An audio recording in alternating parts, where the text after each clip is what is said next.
Okay, in this video, let's try to download Notepad++ and Sublime Text. So yeah, first we'll install Notepad++, uh, download, dependency. I'll use this one.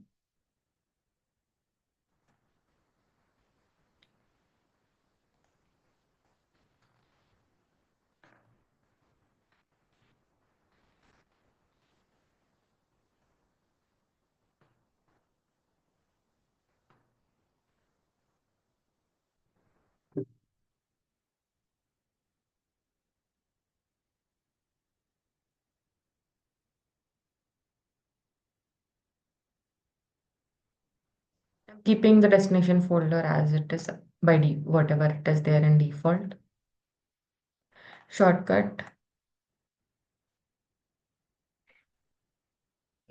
Okay, let's run also to see if it is properly installed.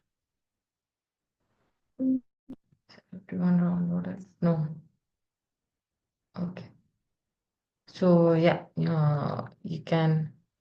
It is properly downloaded. Now let's download Sublime Text.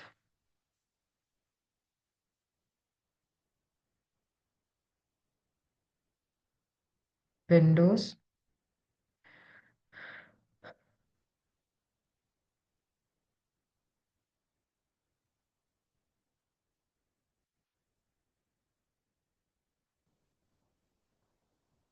Open the editable file. Yes. I'm keeping it as default. The location. Add Explorer context menu. Okay, let's see. Next, install, finish, Sublime Text. Yeah, I can open it. That's all. Thanks.